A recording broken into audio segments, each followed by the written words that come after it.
Hello students, hope you people are well at your home.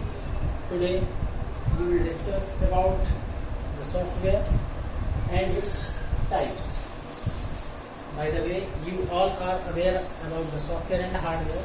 Even we will also discuss it once. So what is the definition of software and what is the definition of hardware? As you all know, in general, if we are defining the term hardware, so what is the hardware? Hardware are those parts which can be seen and also be touched by the human being, like keyboard, printer, mouse, etc. etc. But if we are talking about the software, these are those parts of the system which can be seen only, not to be touched. For example, MS Word, any game, etc. etc. This is the very general definition of the software. But technically, if we define the software, then a software is the collection of program, and program is the collection of instructions. If we are talking about the program, like you are developing a program in a Python language, then we will have to write code line by line, and after developing your program you will have to need to save it, and when you will save this, then this is called program, and the collection of these programs is called software. So this is the technical definition of the software.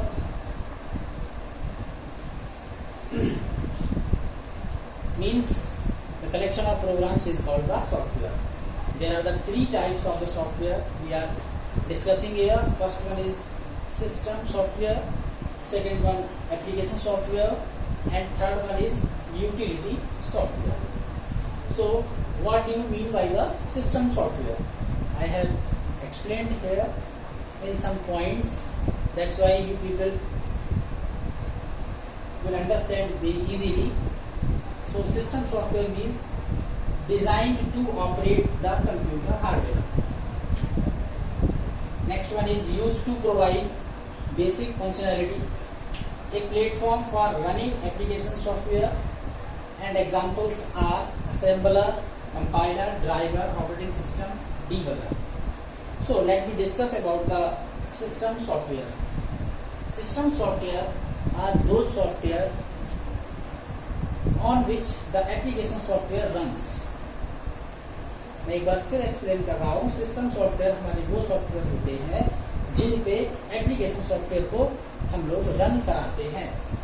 System software को install करने के लिए you people will need hardware.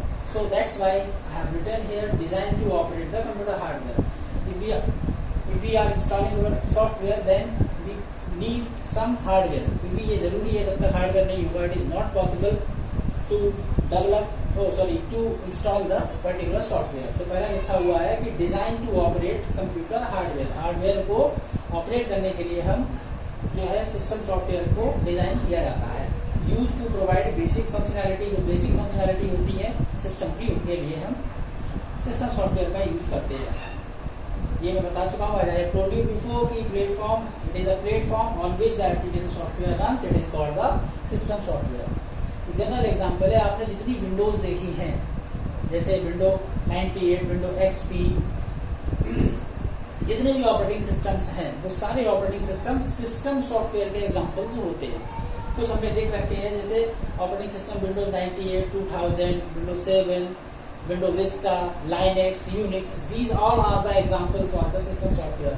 But हमने यहाँ पे कुछ और ले रखे हैं. असेंबलर, प्रोग्रामिंग लैंग्वेज में होती है ये टर्म. असेंबलर, कंपाइलर, अभी आगे पढ़ेंगे इनको पाइथन लैंग्वेज में, इनको डिटेल में. ड्राइवर, ओएस, डीबगर, ये कुछ एग्जांपल्स हमने लिख रखे हैं इन डिटेल. इसको नेक्स्ट यूनिट जो आपकी पाइथन है उसमें हम लोग डिस्कस करेंगे कि ये एक्चुअली में इनका वर्क क्या होता है. Next thing is that application software. Application software क्या होता है? एप्लीकेशन सॉफ्टवेयर को हम सिस्टम सॉफ्टवेयर पे रन कराते हैं. जब तक सिस्टम सॉफ्टवेयर कंप्यूटर में नहीं होगा, it is not possible to run the application software. Application software वो सॉफ्टवेयर होते हैं जिनको बेसिकली किसी स्पेसिफिक पर्पस के लिए डिजाइन किया जाता है. accomplish स्पेसिफिक टास्क, जो भी हमें करना है स्पेसिफिक काम, उसके लिए हम लोग एप्लीकेशन सॉफ्टवेयर को डिजाइन करते हैं। Installed to the users requirement, जो यूजर की नीड है, according to the need of the user will install this particular software. जरूरी नहीं है कि एप्लीकेशन, जितने एप्लीकेशन सॉफ्टवेयर है वो हर सिस्टम पे एक ही रहे, जिस तरह की यूजर की नीड होगी उसी नीड के अकॉर्डिंग एप्लीकेशन सॉफ्टवेयर को वो इंस्टॉल करेगा। कुछ एग्जांपल्स हमने यहाँ पे ले रखे हैं। वर्ड प्रोसेसर, MS वर्ड का आप लोगों ने नाम सुना होगा। MS वर्ड का मतलब MS ऑफिस, उसी के अंदर सारी चीजें आपकी आ जाती हैं, चाहे वर्ड हो, Excel, PowerPoint etcetera. DBMS, database management system, जिसमें कि हमारा सारा डेटा जो है करेक्ट रहता है, तो उसमें हम लोग उसको स्टडी करते हैं। Multimedia and graphics representation, multimedia और ग्राफिक्स रिप्रेजेंटेशन भी जो है एप्लीकेशन सॉफ्टवेयर के एग्जांपल है। इन सिंपल मीनिंग, अगर आप एक और एग्जांपल की बात करें, सपोज अगर हमारे पास कोई गेम है तो गेम भी एक हमारा एग्जांपल हो गया एप्लीकेशन सॉफ्टवेयर का, कि एप्लीकेशन सॉफ्टवेयर है क्या। कि कुछ जो सिस्टम सॉफ्टवेयर, इसको एक डायग्राम की हेल्प से समझाया गया है कि जो सिस्टम सॉफ्टवेयर है फॉर कंप्यूटर मैनेजमेंट, इसके लिए यूज करते हैं। And for developing software, computer को मैनेजमेंट करने के लिए और सॉफ्टवेयर को डेवलप करने के लिए। कंप्यूटर मैनेजमेंट के लिए डिवाइस ड्राइवर है और सिस्टम यूटिलिटी है। और अगर डेवलपिंग सॉफ्टवेयर के लिए आपको एक लैंग्वेज, दैट मीन्स यहाँ पे लैंग्वेज है, कोई भी लैंग्वेज हो सकती है, it is not compulsory to take Python, any language we can take. Translator का वर्क होगा इसमें, और लिंकर एंड लोडर, ये सारी चीजें इनको हम जब लैंग्वेज पढ़ाई जाएगी तब हम उसको डिस्कस करेंगे। तो this is the basic about system software and application software. Thank you.